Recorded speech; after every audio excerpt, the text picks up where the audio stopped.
Continuamos conversando con Inocencio García sobre Haití.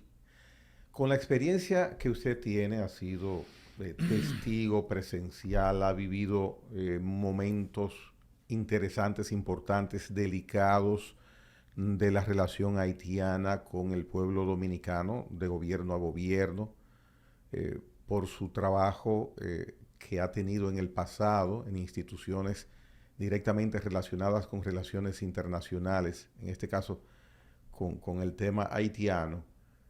¿Qué puede significar que en Haití ya se esté viviendo prácticamente un desborde natural? Por ejemplo, pongamos la situación de eventual desabastecimiento o un incremento de abastecimiento de productos comestibles, inclusive carburantes en Haití que son suplidos normalmente desde República Dominicana. Ahora que los vuelos están cancelados desde acá hacia allá y desde allá hacia acá, hay mucho más control en la frontera, en el pase de la frontera. Las visas, tengo entendido que están todavía frisadas, el continuar dando visas para los ciudadanos haitianos venir a República Dominicana. Eh, Cualquier punto que no sea controlable allá, donde existe lugar para respirar de manera normal, es cruzando hacia República Dominicana. Así es. Le cedo la palabra. Sí, bueno, yo creo que este momento es un momento delicado. Delicado en varios órdenes, ¿no?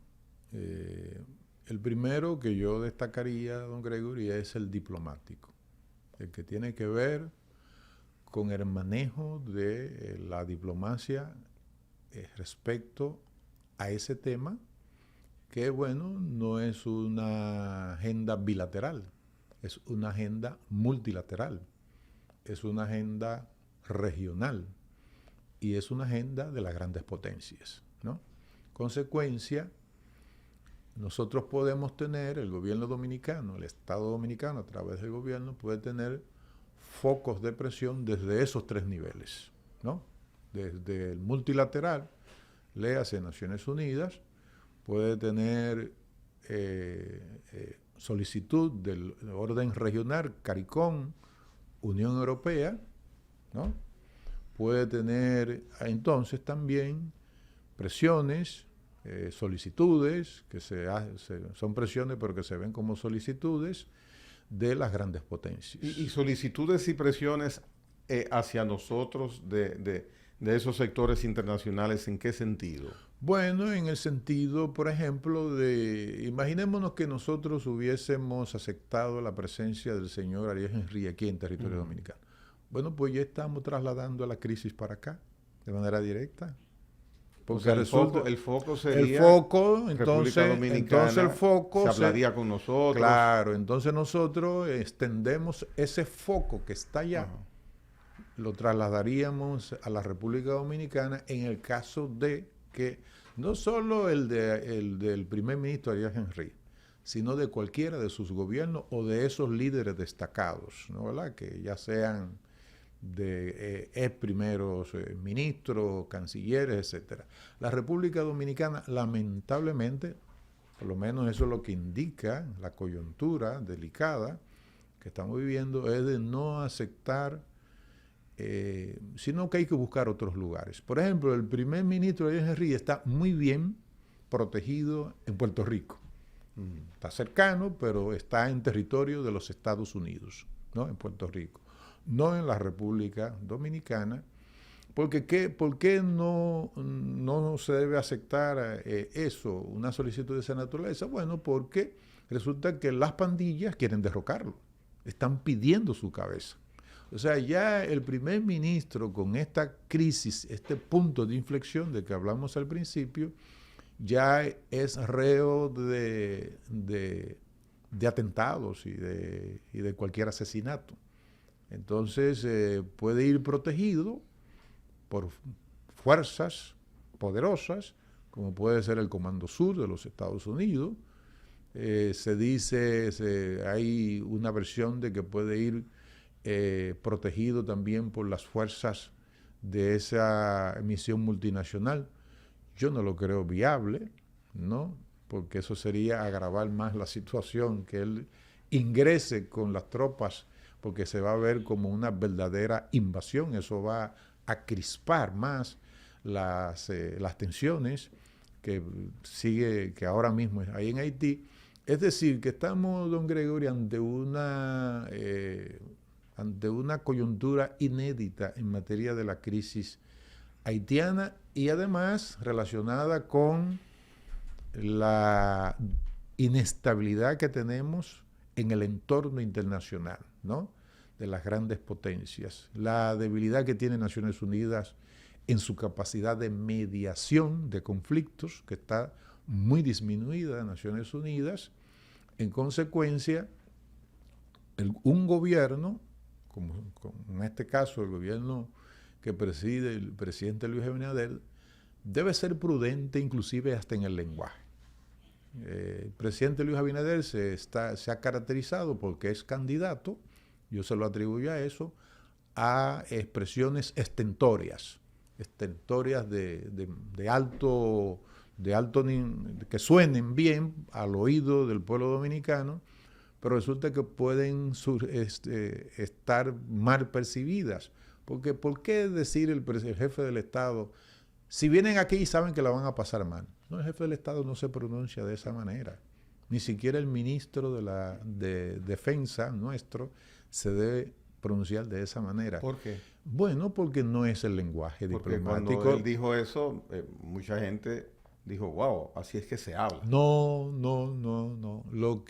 ¿Sabe qué debemos hacer? Ajá. Seguir protegiendo la frontera,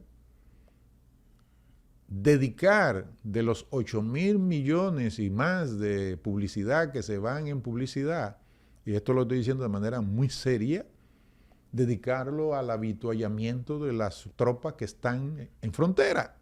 Es decir, cuál es la prioridad en este momento, ¿no? Es decir, la prioridad ahora mismo no es para el presidente de la República como candidato. Y ese pronunciamiento que usted puso de ejemplo, ¿qué puede inducir o qué significa, qué puede provocar? Pero ¿por qué provocar a las bandas en Haití? ¿Es un ejército formal, institucional? No, son bandas criminales que inclusive, y usted lo sabe y el público lo sabe, el año pasado apresaron los organismos de seguridad a jefes de banda en el este, de aquí, del país. ¿Qué quiere decir eso? Que hay porosidad en frontera. Eso no quiere decir que haya descuido de nuestras Fuerzas Armadas, sino que hay mucha porosidad en sitios donde no son sitios oficiales de cruce. Mire, ¿no? Usted, desde que iniciamos el conversatorio, ha descrito de manera muy, muy correcta, muy entendible, muy didáctica, muy ilustrativa lo que está sucediendo en Haití y el análisis de lo que sucede con la inercia internacional respecto a Haití. Ahora bien, paralelamente en el tiempo, dándose una situación de todas esas inflexiones que usted describe, a punto de requebrarse todo en Haití, nosotros tenemos aquí adentro, y de esa parte es que yo quiero que usted toque ahora, don Inocencio, una situación que durante años ha ido creciendo. Yo recuerdo que cuando crecí en mi pueblo Gaspar Hernández, pienso que había uno o dos que recuerde haitianos. Ya es distinto. Totalmente. Y yo no tengo tanta edad. Así mismo. Entonces, el viernes pasado fui con un amigo a una diligencia laboral al poblado de San Luis y tomamos la carretera que va a Samaná para llegar más rápido. Cruzamos el primer punto de peaje y en ese trayecto yo leo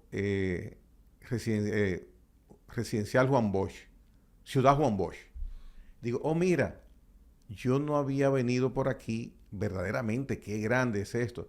Y me dice él, español, el amigo mío, me dice él, que acostumbra ir por esos lados, me dice, sí, eso está lleno de haitianos que han alquilado apartamentos en ese lugar. Yo había leído, pero él me está dando información ahí. Así es. Nosotros vemos que en la construcción, y disculpe que me extiendo un poquito. No importa. En la construcción, desde hace ya lustros, la mano de obra en un 98% es haitiana, en el campo también.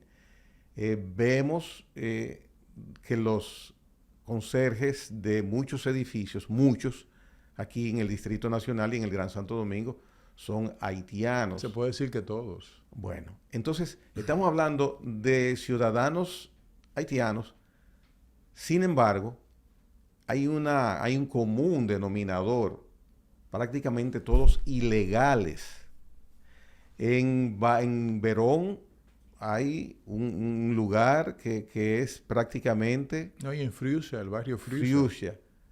Entonces, estamos compartiendo nuestro territorio con personas que son ilegales, son de Haití. No es nada ni de discriminación ni de rechazo. No. Pero son ilegales y no tenemos aparentemente control de que esa situación vaya a cambiar. Entonces, finalizo diciendo, hay mucha preocupación. Usted externa mucha preocupación. Yo miro que debo estar preocupado por lo que sucede en Haití, hacia afuera, qué va a suceder. Sin embargo, y lo que está sucediendo aquí adentro, ¿qué hacemos? ¿Se está atendiendo eso? A mí me da la impresión, cuando veo que cada quien que yo le compro una fruta, si la compro, o a quienes yo veo vendiendo frutas en todas las esquinas que venden frutas en la capital y en el Gran Santo Domingo, son haitianos, indocumentados. ¿Quién atiende eso? ¿Hasta dónde eso va a llegar? Y yo estoy hablando que eso está sucediendo en mi país. ¿Eso se está atendiendo? Bueno, don Gregorio, mire, es que nosotros los dominicanos, tenemos que ser conscientes de que tenemos una situación especial que quizás no la tienen otros países de la región. Porque bueno, estamos gobernando una isla conjuntamente con otra nación y este no es un tema ni racial, sino simplemente que son dos culturas diferentes, ¿no? Lo dice Stuart Hall en el libro Raza, Etnia y Nación, ¿no? Que define qué es lo que significa una nación: lengua, tradiciones, palabras con significados, costumbres, etcétera, ¿no? Es decir, que no hay que... Y él habla entonces de la diferencia cultural. Habla Stuart Hall, un jamaicano que estudió, que dio clase en Harvard a principios y a mediados de la década del 50 del siglo pasado. Entonces nosotros ya tenemos, si no me equivoco, fue yo creo que actualmente es viceministro del Ministerio de Interior y Policía, que yo creo que es el abogado y escritor Juan Manuel Rosario. Yo tengo un libro de él sobre temas migratorios, creo que es un libro sobre procedimiento migratorio, que dijo que aquí ya tenemos 476 asentamientos haitianos en todo el país. Entonces yo he venido diciendo que ya nosotros tenemos una nación dentro de la nación, ¿no? Es decir, ¿por qué una nación dentro de la nación? Porque si tú tienes a Friusa o tienes a Verón, ¿no? Pero eso no solamente en el este, eso en todo el territorio nacional, de comunidades con una sola característica étnica, ¿no? Distinta a la dominicana, que es la característica étnica haitiana. Todo significa que tenemos una nación dentro de la nación. Y entonces la pregunta que uno se hace: ¿está la República Dominicana definiendo políticas respecto a ese fenómeno? Me parece que no. Sin embargo, está consolidándose en la práctica. Claro. Entonces yo como ciudadano claro, digo, mis autoridades durante años no están manejando esa situación de manera adecuada. Lo que pasa, don Gregorio, que tenemos que nosotros sincerarnos en la República Dominicana. Está el tema del muro fronterizo. Pero resulta que cada vez más mujeres parturientas son las que están pariendo en los hospitales dominicanos durante este gobierno. Muy bien, pero lo que yo... Pero lo que quiero decir es eso. Es decir, si tenemos esa situación a la que hemos hecho referencia hace un minuto y algo, bueno, pues, ¿cuál debe ser entonces por dónde debemos empezar? Por poner orden en la casa. Y poner orden en la casa significa aplicar la Constitución y las leyes de la República.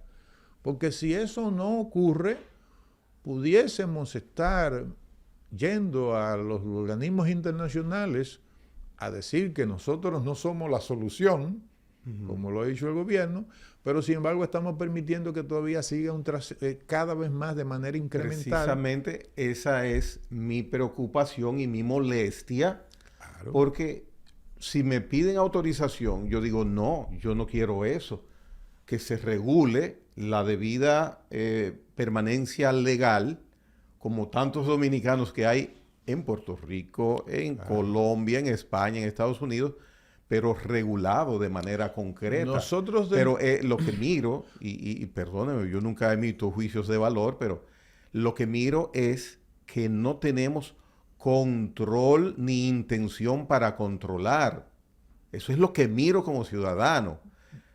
Hoy, ni ayer, ni antes de ayer, ni hace 3 años, ni hace 4, ni hace 10 años, no veo el control de las autoridades para eso, ni la intención de corregir eso, porque va creciendo cada día, va creciendo esa situación. Sí, tenemos la gran dificultad, don Gregory, del modelo económico. Nosotros tenemos un modelo económico rentista. Y el modelo, si nos vamos a ver el tema inmigratorio, especialmente haitiano, funciona de la siguiente manera. Es la apropiación de los beneficios y la socialización de los costos para el Estado dominicano, que significa para el pueblo dominicano.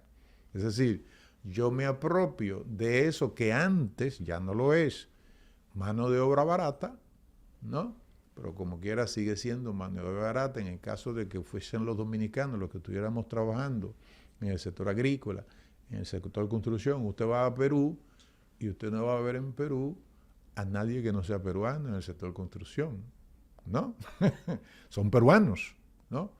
Entonces, hasta que nosotros no veamos de frente los problemas y abandonemos esa psicología social elíptica que tenemos de rodear los problemas y no enfrentarlos de manera directa, bueno, pues nosotros vamos a seguir dejando incrementar el fenómeno, ¿no?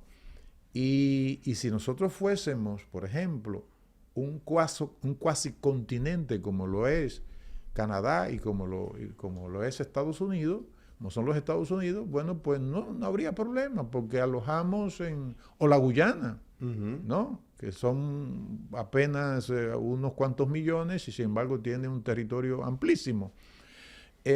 Bueno, sí los acogeríamos, pero resulta que nosotros estamos compartiendo una isla que anda por los 22 millones, un poquito más de los 22 millones de habitantes, según los organismos, cualquier organismo internacional que uno investigue en sus fuentes, en una isla de apenas 76.480 kilómetros cuadrados.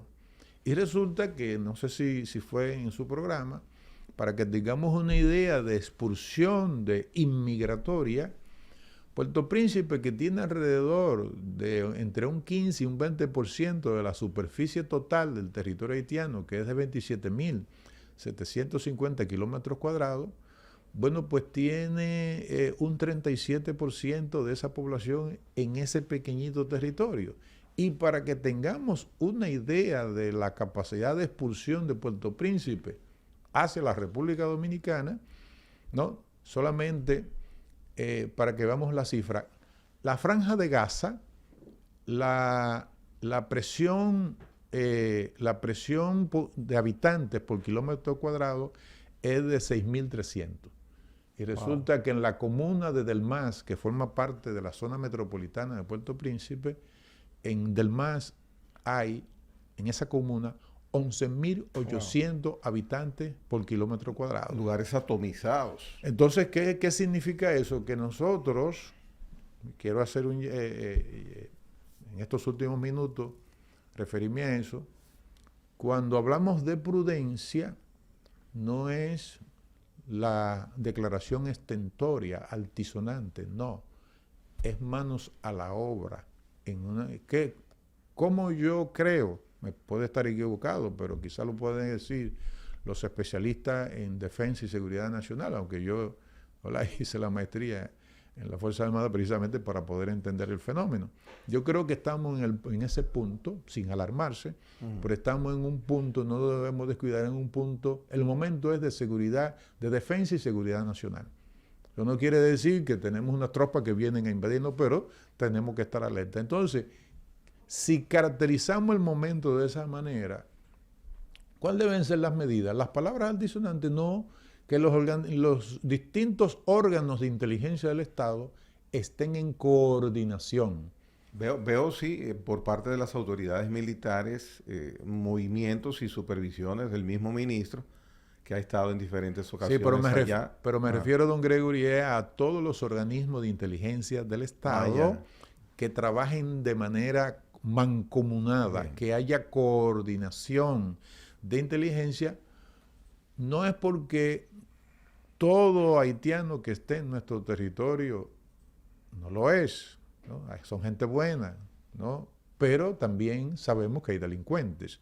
Entonces, bueno, usted tiene que activar, no para reprimir, no estoy hablando de eso, no para reprimir a ciudadanos haitianos, sino para prevenir, ¿no?, cualquier situación anómala, ¿no?, de un infiltrado de esas pandillas criminales que puedan estar en territorio dominicano. Entonces, por eso, les repito que en este momento en la actitud de Estado no es, el presidente Luis Abinader, no verse como candidato a la reelección, sino tiene que verse como jefe del Estado. Y verse como jefe del Estado es no hacer ese tipo de declaración que él dijo que con respecto a los casi 4.000 que se escaparon de las cárceles de la ciudad de Puerto Príncipe, que está al lado del Palacio Nacional, que está funcionando como Palacio Nacional. No es decir, si vienen acá saben lo que le va a ocurrir. No es el lenguaje. Mire, usted ronda normalmente por sus funciones políticas, porque usted también es político, en el área, en ese mundo, en esa área. Sin embargo, en los partidos políticos, las agrupaciones son parcas en este momento de presentar propuestas gubernamentales en tratar el tema de la relación con Haití, salvo que sea un pronunciamiento, hasta donde yo he escuchado, de manejarse con las relaciones. Sin embargo, con el congestionamiento que tenemos en la descripción que hice de ese exceso de ciudadanos ilegales haitianos aquí, ninguna agrupación política he escuchado hasta el momento, hasta hoy, y las elecciones son en 2 meses y algo, el 19 de mayo, domingo, es referirse a qué se va a hacer con esa situación. Parece que todo va a seguir igual, y si sigue igual, es malo para nosotros. Yo creo que como estamos precisamente en un proceso electoral, los partidos van a hablar es a través de sus programas de gobierno. Esa es la vía más formal. Y la Fuerza del Pueblo va a hacer sus propuestas precisamente en ese sentido, en lo que corresponde en materia de relaciones internacionales con respecto a Haití, en materia de política exterior, va a hacer precisamente unas propuestas detalladas de esta situación que es inédita, ¿no? No habíamos vivido una situación como esta Pero yo espero que en el caso de ustedes sea de la situación acumulada, no solamente del presente que se está viviendo hoy. No, es una política comprensiva del fenómeno inmigratorio haitiano y de las relaciones en todos los órdenes que tenemos con Haití. Pero repito que es en este momento, siempre las relaciones con Haití siempre han sido relaciones muy complejas, pero lógicamente, don Gregory, en este momento histórico que estamos viviendo, son relaciones pero que son inéditas. ¿Por qué? Es que ya no tenemos un Estado de aquel lado. ¿Qué piensa usted va a ser el paradero y el destino de Henry? ¿Tiene alguna teoría sobre qué pudiera suceder? Bueno, lo único que se ve en el horizonte es que de la única manera que él puede entrar al país es si es que entra con tropas de los Estados Unidos. De ninguna otra manera podrá él entrar a ese país. O sea, que él está en riesgo. Totalmente, totalmente, porque ya está amenazado por las pandillas. Porque además, él incumplió un cronograma. Para la convocatoria de elecciones. No fue exactamente, no fue para la transición, ¿no? Para organizar un proceso de transición que debió ya él estar entregando este 7 de febrero pasado, según lo indica la Constitución haitiana. Entonces, ¿cuál es el riesgo en el que él se está encontrando? Bueno, ya incumplió, se sigue desangrando a la población haitiana, a la familia haitiana, sigue viviendo una situación inenarrable. Y lo que le pasó al presidente Jovenel Moïse, el asesinado presidente Jovenel Moïse, fue que él se empeñó en que no era en febrero del 21 que entregaba, sino en el 22. Y resulta que la Constitución haitiana